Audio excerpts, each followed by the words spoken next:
Kau tidak takut pada kematian kan, Aswatama? Aku telah menghilangkan kematian itu dari dirimu. Aku mengutukmu akan hidup dalam waktu yang lama, dengan seluruh bagian tubuhmu yang akan membusuk. Setiap pori-pori tubuhmu akan mengeluarkan cairan darah dan empedu. Tidak seorang pun akan mau dekat denganmu, Aswatama. Kemudian, kau akan mengembara sendirian ke setiap sudut bumi ini sampai akhir zaman. Kau akan berdoa setiap saat untuk kematianmu, tapi kau tidak akan mendapatkan kematianmu itu. Kau akan hidup dalam kebodohan. Kau akan hidup dalam kegelapan. Seluruh masyarakat akan mengutukmu, tapi kau akan tetap bernafas, Aswatama. Kau akan tetap bernafas.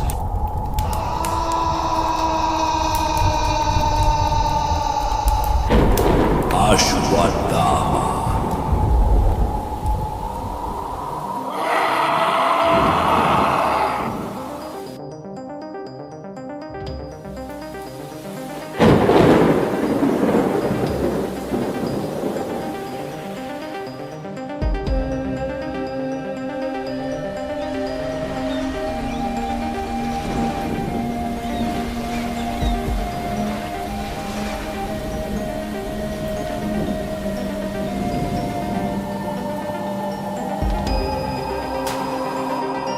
Di bawah puncak bersalju yang menjulang tinggi di Himalaya, terhampar sebuah negeri yang dipenuhi misteri dan kekuatan ilahi.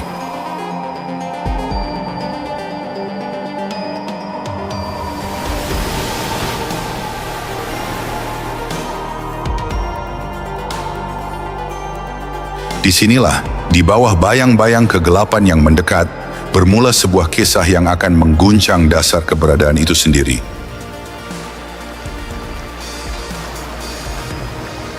Kisah seorang ksatria yang diberkahi oleh keilahian.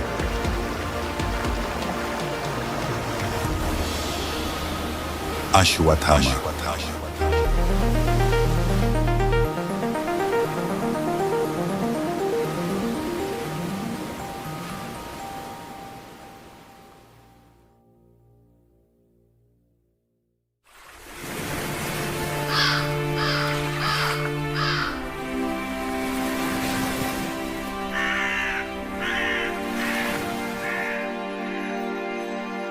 Di antara lembah-lembah suci negeri mistis Himalaya ini, hidup seorang pria bernama Dronacharya, putra dari Resi Bharadwaja yang agung.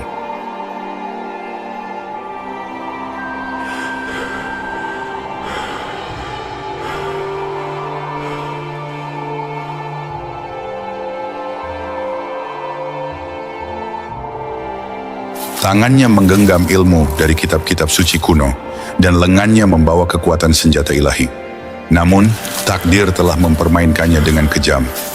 Saat yang lain menikmati kekayaan dan kemewahan, Dronacharya menapaki jalan bersalju ini, usianya yang kian menua, hatinya terbakar oleh impian yang belum terpenuhi.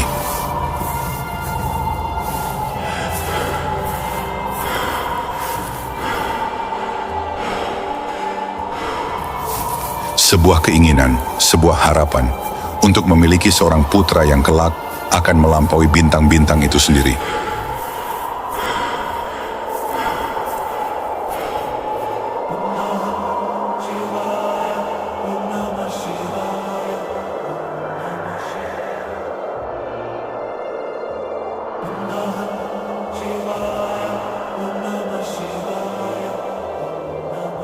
Dalam kesendiriannya, takdir mempertemukannya dengan Kripi, saudari dari ksatria legendaris Kripacharya.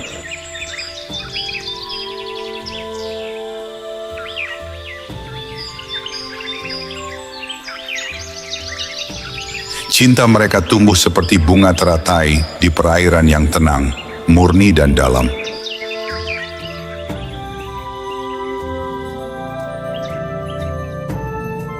Namun seiring berjalannya musim dan bertahun-tahun berlalu, doa mereka untuk seorang anak hanya bergema di ruangan kosong, hampa tanpa jawaban.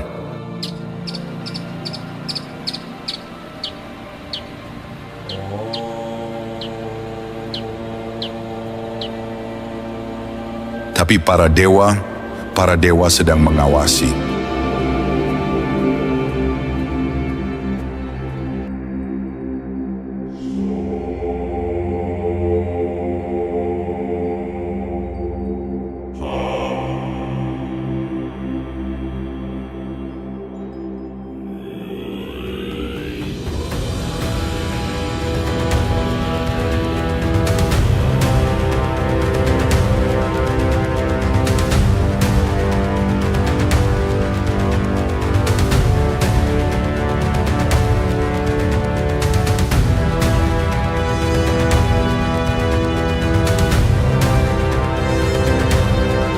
Dari singgasananya di Gunung Kailash, Dewa Shiva, sang penghancur dunia, mengalihkan tatapan kosmiknya ke arah pengabdian Dronakarya.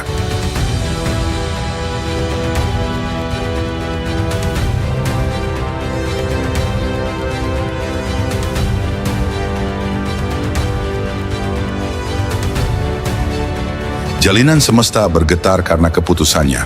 Sang Dewa Agung tersentuh oleh keteguhan hati manusia fana ini, bangkit dari meditasi abadinya.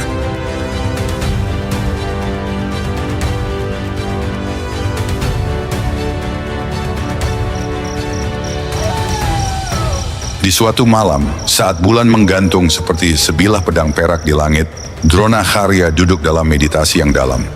Tiba-tiba, udara menjadi berat, dipenuhi oleh kehadiran ilahi. Di hadapannya, Shiva muncul. Mata ketiganya menyala dengan api penciptaan dan kehancuran.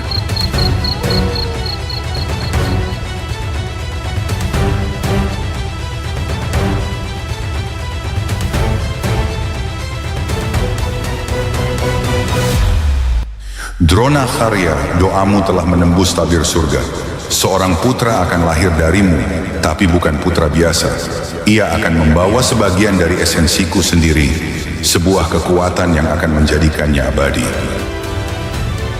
Suara Shiva bergema dengan penuh wibawa. Tapi ada sesuatu yang tersembunyi di balik karunia ini. Dewa Shiva kembali berbicara, suaranya dalam dan berat. Namun ingatlah ini, dengan anugerah ini datang pula sebuah harga yang harus dibayar. Takdir putramu akan dituliskan dengan api dan darah. Ia akan menjadi berkah sekaligus kutukan bagi dunia fana ini.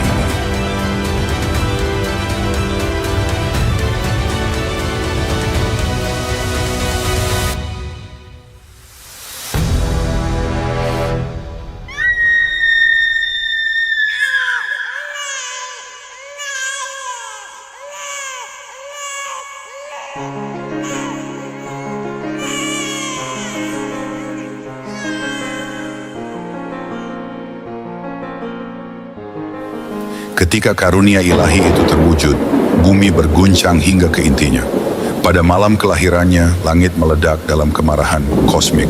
Petir membelah cakrawala, gemuruh guntur, mengguncang tanah, dan keheningan yang tidak wajar menyelimuti alam semesta.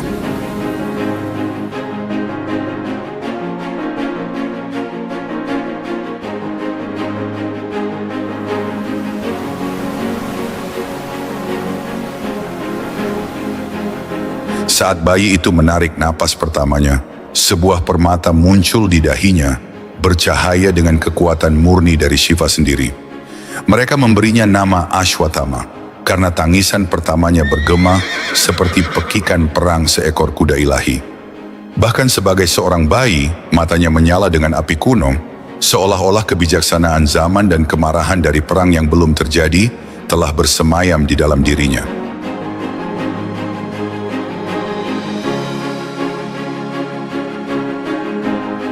Namun saat Dronakarya menggendong putranya yang ajaib, menyaksikan permata surgawi itu berdenyut dengan cahaya yang tak berasal dari dunia ini.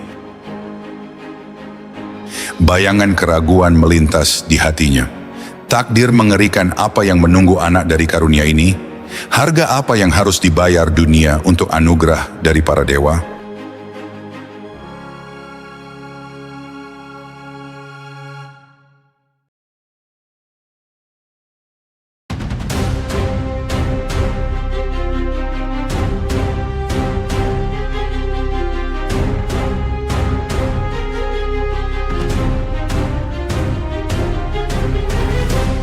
Dan ketika roda takdir mulai berputar tanpa bisa dihentikan, tak seorang pun dapat membayangkan bagaimana anak ilahi ini kelak akan mengubah takdir dunia selamanya.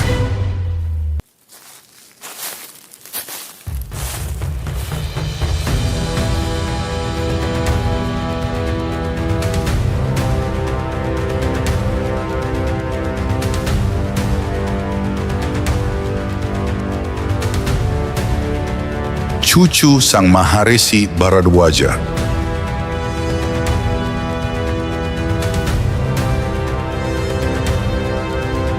Anugerah Dewa Siwa,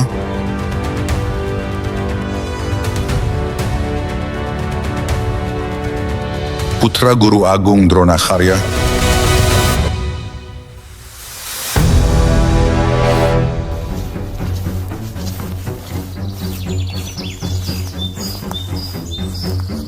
sejak menginjakan kakinya di tanah suci Hastinapura, Ashwatthama sudah ditakdirkan untuk mengukir jalannya sendiri. Kota itu dengan menara emas yang menjulang tinggi dan balairung megahnya menjadi saksi bisu atas kebangkitan dan kejatuhan para kesatria. Namun tak seorang pun di antara mereka yang menanggung beban takdir seperti dirinya. Dalam dadanya berdegup jantung seorang manusia biasa yang tahu arti keinginan, pahitnya harapan, dan panasnya ambisi. Tetapi di dalam jiwanya, kekuatan seorang dewa bergejolak, sebuah badai yang telah dimulai jauh sebelum kelahirannya.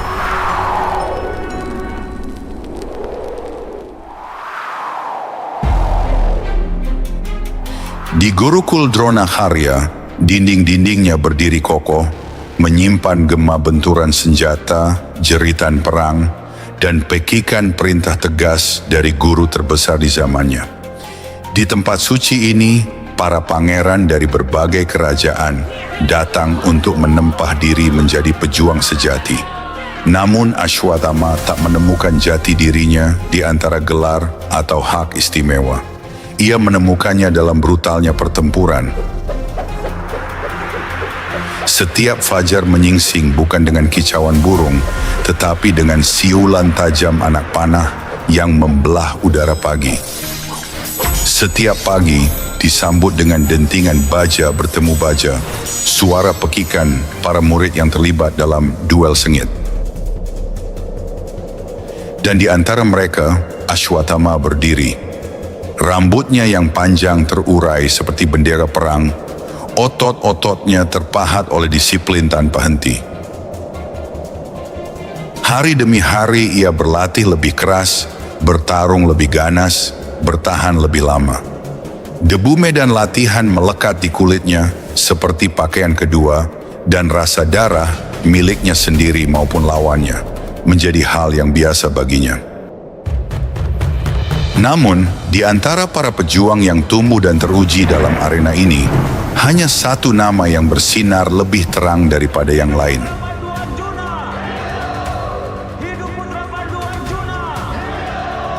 Arjuna, pangeran ketiga Pandawa, kesatria yang disebut-sebut sebagai titisan para dewa. Langkahnya di medan latihan seolah menari dalam harmoni dengan angin, ringan, sempurna, tak tersentuh. Setiap gerakannya seakan dibimbing oleh tangan tak kasat mata, kekuatan ilahi yang memastikan kesempurnaan.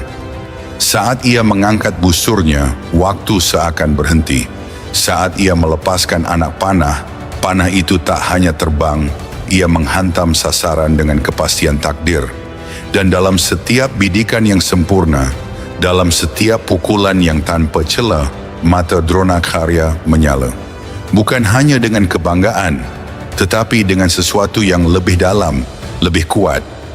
Sebuah kebanggaan, kekaguman, dan pujian yang tak pernah ia tunjukkan kepada Ashwatthama. Apa dengan menjadi anakmu saja itu tidak cukup? Sebelum kau memberikan senjata Brahma itu pada Arjuna, aku menginginkannya lebih dulu, ayah. Kenapa kau begitu berbeda pada Arjuna? Karena perbedaan sikapmu itu, anak-anak Destra Rastra berhenti dari pendidikan hari ini. Karena perbedaan kasihmu itu, tempat pendidikan akan ditutup. Dan anakmu sendiri tidak senang dengan perbedaan yang seperti ini.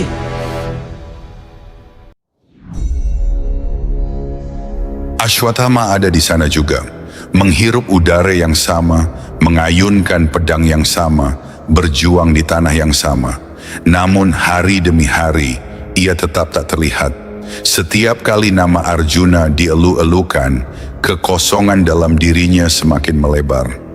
Itu adalah perasaan yang merayap pelan, merambat seperti akar pohon yang perlahan-lahan membelit dan menyesakkan. Arjuna, bagus nak. Tidak seorang pun yang secepatmu dalam memanah sesuatu. Kau luar biasa. Kau akan jadi pemanah terbaik di dunia. Kau akan kujadikan pemanah terbaik di dunia. Itulah sumpahku nak. Di malam-malam sunyi, saat semua murid lain terlelap dalam kelelahan, Ashwatthama berdiri seorang diri di halaman latihan. Nafasnya terengah, tubuhnya gemetar karena kelelahan. Telapak tangannya yang penuh luka masih menggenggam pedang dengan erat. Ia terus mengayunkan bilahnya, menebas udara kosong berkali-kali, seolah ingin merobek bayangan yang terus menghantuinya. Hidup Putra Pandu Arjuna!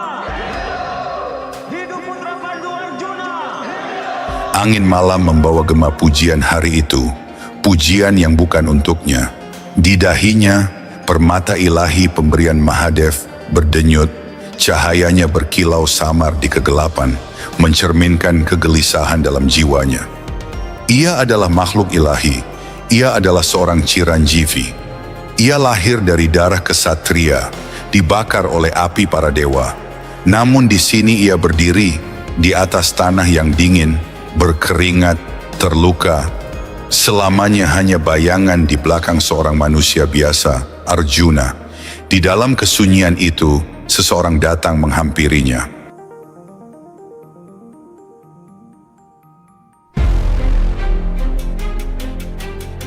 Duryodhana, matanya yang gelap memancarkan pemahaman, pengakuan, pemahaman akan luka yang hanya ia yang bisa sembuhkan. Aku telah melihatmu, Ashwatthama. Suaranya halus seperti sutra, namun tajam seperti pedang. Aku telah menyaksikanmu bertarung, berlatih, berdarah. Aku telah melihat kekuatanmu, kekuatan yang melampaui para kesatria. Dan katakan padaku, di mana kemuliaanmu? Ashwatthama mengepalkan tangannya, rahangnya mengeras.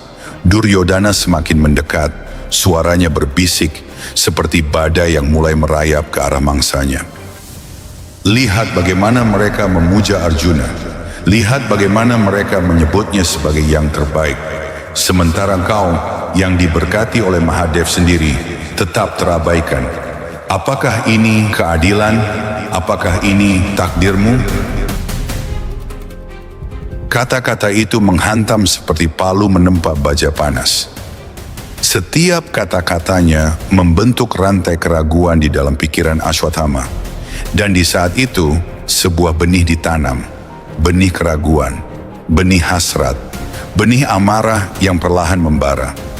Dan meski untuk saat ini benih itu masih tersembunyi, ia tak tahu bahwa suatu hari nanti, di tengah medan perang Kurukshetra, ketika darah para kesatria mengalir membanjiri tanah, benih itu akan tumbuh.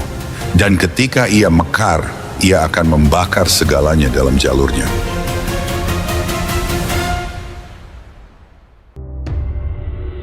Sementara itu, di Balairung Emas Hastinapura, nasib sedang dipertaruhkan. Permainan dadu yang terlihat sederhana itu bukan sekadar permainan biasa. Di sini pedang telah digantikan oleh kata-kata, dan perang tidak lagi ditentukan oleh kekuatan pedang dan anak panah, melainkan oleh kelicikan dan tipu daya. Udara dipenuhi ketegangan, setiap helaan napas terasa berat, seakan-akan dinding Hastinapura sendiri menahan debarannya, menanti, mengkhawatirkan. Balairung itu, tempat berkumpulnya raja, ksatria, dan resi, telah menjadi panggung bagi takdir itu sendiri. Dan saat dadu terkutuk itu kembali berputar, sejarah pun terukir, tertulis dalam kehancuran. Tawa Syakuni, halus namun kejam mengiris luka, bergema seperti bisikan iblis yang menyusup ke setiap sudut ruangan. Bhisma, Drona, Kripacarya, dan tetua Kuru hanya diam. Yudhishthira, putra Dharma, membeku di tempatnya, tangannya gemetar di atas ruang kosong. Di atas kehancuran saudara, harta dan tahtanya, kerajaannya yang kini lenyap sudah. Di tengah Dutsabha itu, jeritan Draupadi menggema di antara pilar-pilar megah. Tangisnya mengoyak keheningan, memohon keadilan yang tak kunjung datang. Dalam peristiwa Wastraharan itu, di sanalah api itu menyala, api yang tak akan padam, api yang akan melahap segalanya. Sebab ini bukan sekadar perseteruan, bukan sekadar konflik antara raja dan pangeran. Ini adalah percikan yang akan menghanguskan dunia, sebuah perang yang tak lagi bisa dielakkan. Kurukshetra bukan lagi bayangan di kejauhan, ia kini adalah kepastian. Dan di tengah semuanya, Aswatthama berdiri di persimpangan antara kesetiaan dan pengkhianatan. Seorang putra, seorang murid, seorang ksatria, seorang pria yang terbelenggu di antara kewajiban dan takdirnya.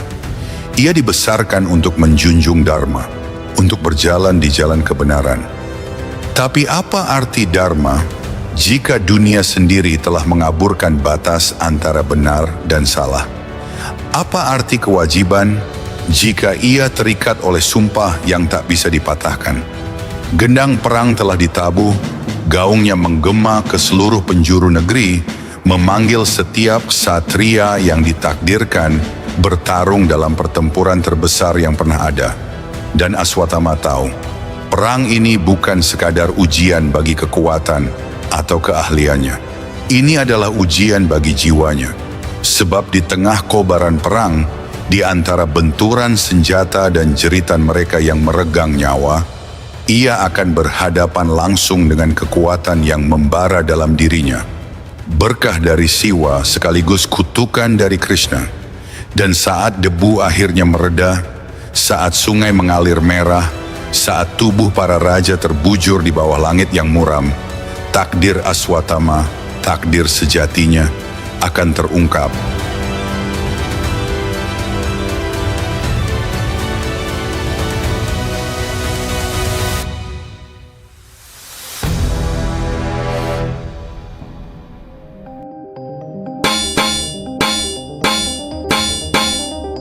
Awan-awan gelap berputar di atas menara-menara gemilang Hastinapura, melilit seperti jiwa-jiwa tersiksa yang meramalkan kehancuran.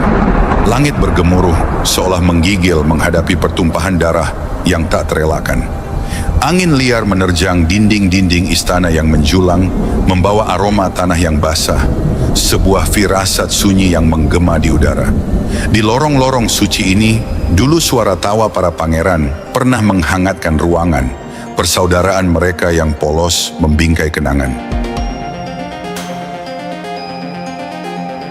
Kini, hanya kesunyian yang menyelimuti, sesekali di sela denting logam yang bergema. Para pandai besi bekerja tanpa henti, palu mereka menghantam landasan seperti lonceng kematian, menempa senjata yang akan menentukan nasib sebuah dinasti. Prajurit-prajurit melintas bagai bayangan di lorong-lorong yang redup. Wajah mereka mengeras oleh tekad, hati mereka membatu menghadapi badai yang akan datang.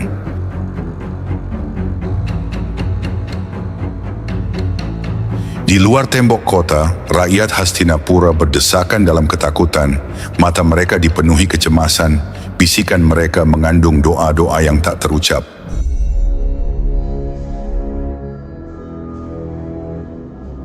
Di tengah kegelapan itu, Aswatthama berjalan, sosoknya bagaikan pertanda kehancuran. Cahaya obor yang berkelip-kelip memantulkan kilauan permata di dahinya, berdenyut dengan cahaya tak wajar, seperti sebuah kutukan yang menerangi jalannya di tengah kegelapan. Udara di sekelilingnya bergetar, tegang oleh firasat-firasat bisu dan bisikan takdir yang belum terungkap.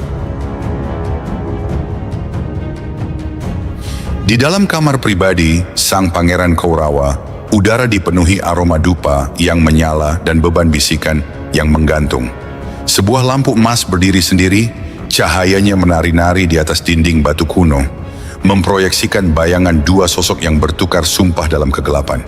Duryodhana berdiri tegak, matanya menyala dengan kobaran 1000 peperangan.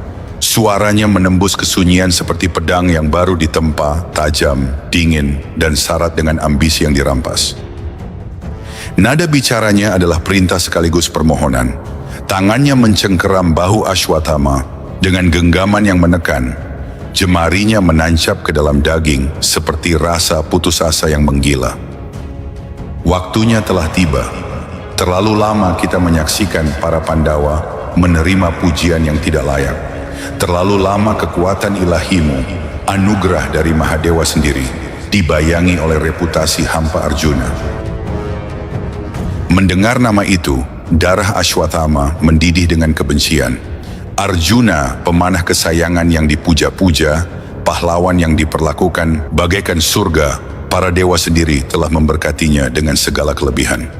Sementara itu, Ashwatthama menempa jalannya dengan penderitaan dan pengorbanan. Di ruangan itu kata-kata menggantung di udara, membawa janji yang berlumuran darah. Di luar petir membelah langit, seolah para dewa sendiri gemetar menyaksikan persekutuan gelap antara seorang pangeran yang terdesak dan senjata paling mematikan yang dimilikinya, Brahmastra.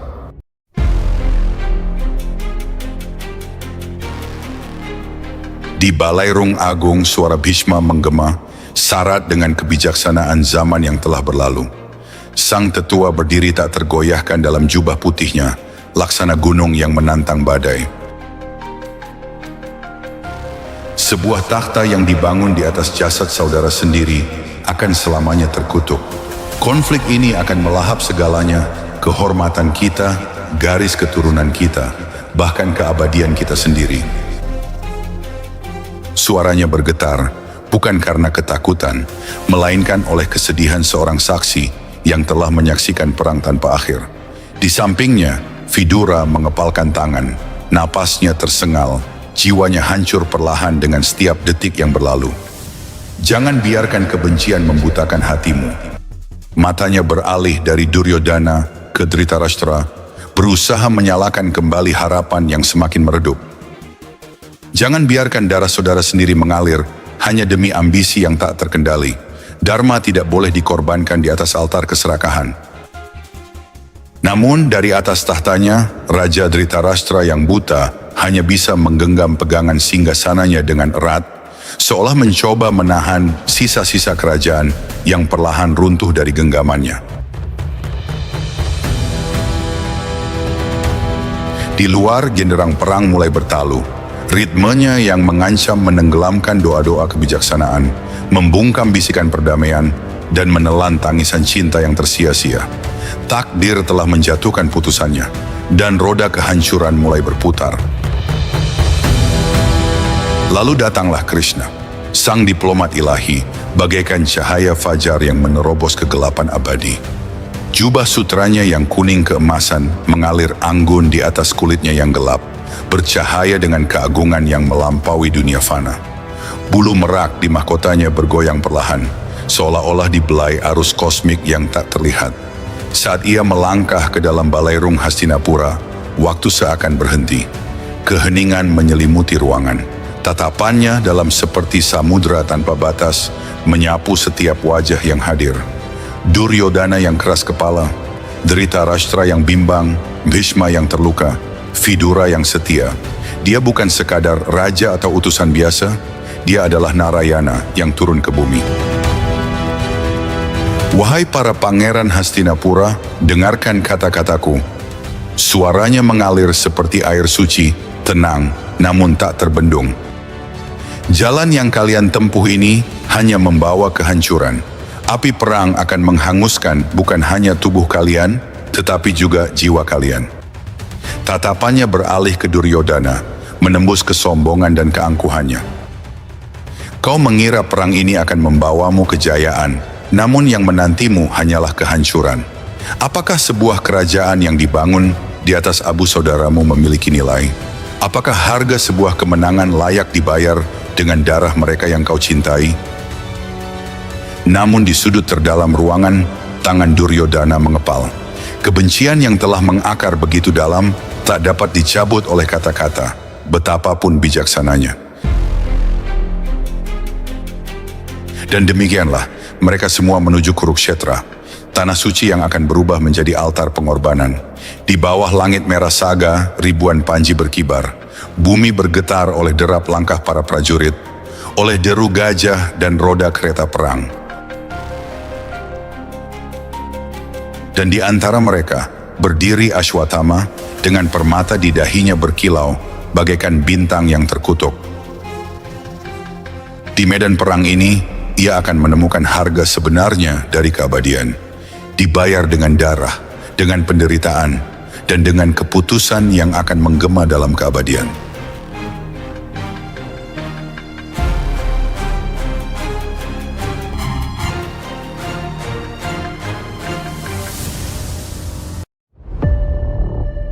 Temanku Ashwatthama.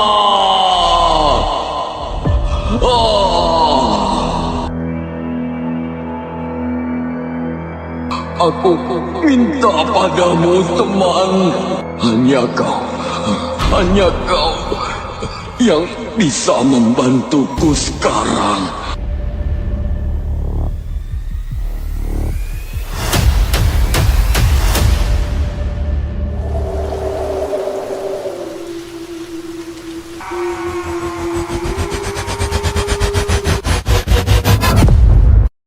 Duryodhana!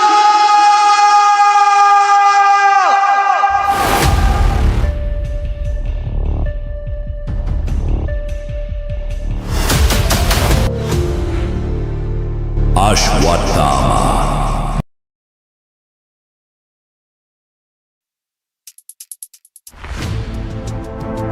Udara di atas Kurukshetra dipenuhi dengan aroma darah, pedang, dan asap pekat dari tumpukan jenazah yang terbakar.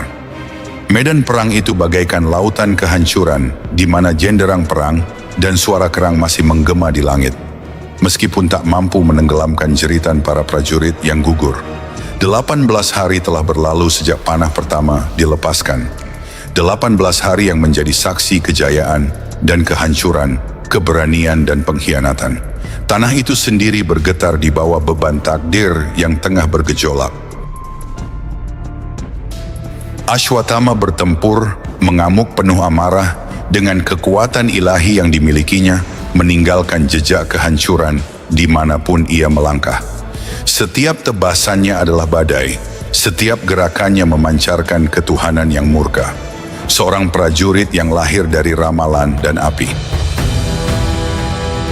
Di sisinya berdiri Dronakarya, ayah, guru, sekaligus panglima, memimpin pasukan Kaurava dengan kebijaksanaan yang telah ditempa zaman. Mata tuanya yang dulu dipenuhi ketenangan ilmu, kini menyala dengan bara peperangan.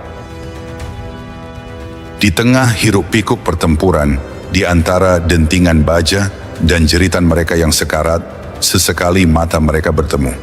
Dan dalam momen-momen singkat itu, Ashwatthama masih mencari sesuatu yang tak pernah dia dapatkan, kebanggaan di mata sang ayah. Ia bertarung bukan hanya demi kemenangan, tetapi demi pengakuan, demi sekilas pujian yang tak pernah benar-benar ia dapatkan. Bahkan di tengah kekacauan perang, hati seorang anak tetap merindukan pengakuan ayahnya. Namun perang adalah guru yang kejam, tak menyisakan ruang untuk perasaan. Namun takdir telah menuliskan babak yang lebih kelam dalam gulungan nasib. Saat matahari mencapai puncaknya pada hari yang menentukan itu, udara yang berdebu membawa teriakan yang akan mengubah jalannya sejarah. Sebuah seruan yang merobek tatanan dharma itu sendiri. Ashwatthama telah gugur. Kata-kata itu menghantam seperti petir yang menggelegar di seluruh medan perang.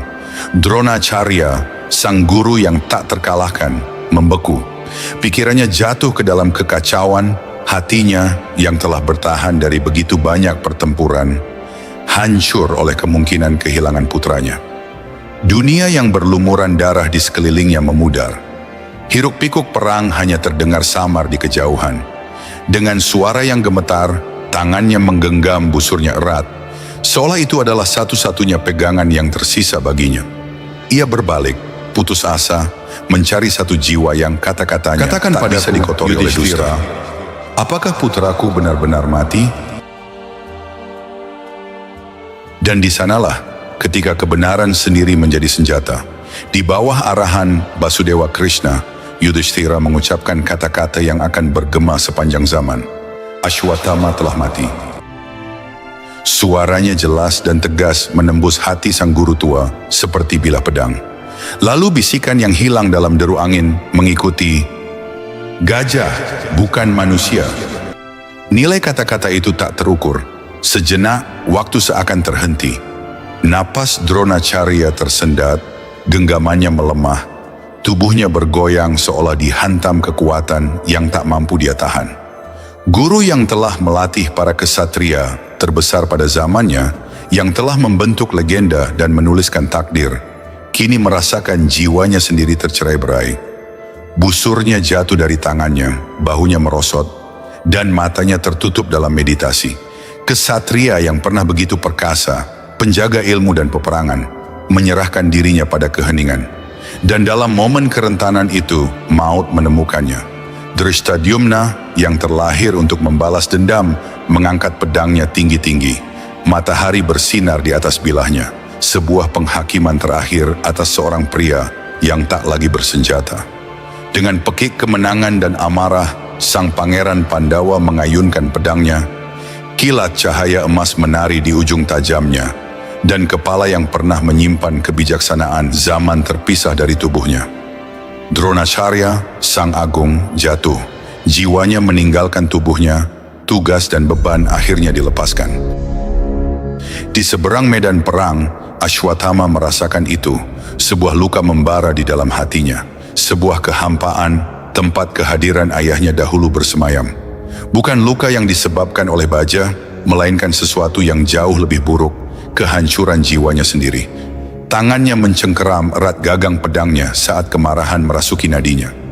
Di tengah kekacauan perang, ia berlari, kakinya menghantam tanah yang berlumuran darah, jantungnya berdetak seperti genderang duka dan amarah. Namun ia terlambat. Jeritan duka Ashwatthama menggetarkan langit. Permata suci di dahinya berpendar dengan cahaya mengerikan, mencerminkan badai kemarahan di dalam dirinya. Bersimpuh di samping tubuh ayahnya yang telah dimutilasi, ia memperhatikan lagi sosok yang tak lagi bernyawa itu. Kesedihannya mengeras menjadi kemarahan. Pengkhianatan telah merenggut Dronacharya, dan di hadapan Ashwatthama, konsep Dharma pun hancur berkeping-keping. Keyakinan di dalam dirinya pun patah. Berkat kekuatan agung Dewa Shiva yang selama ini tertidur, kini bangkit, melahapnya dalam kobaran kehancuran. Tatapan mulianya yang dulu kini menjadi kelam. Tubuhnya bergetar oleh kekuatan yang baru dan mengerikan. Prajurit dari kedua belah pihak mundur, merasakan badai yang tak terhentikan sedang mendekat. Medan perang itu sendiri seolah menahan napas. Ashwatthama bangkit, bukan lagi sebagai seorang kesatria, tetapi sebagai perwujudan dendam itu sendiri. Langit menghitam dan alam menjadi saksi atas teror yang akan datang.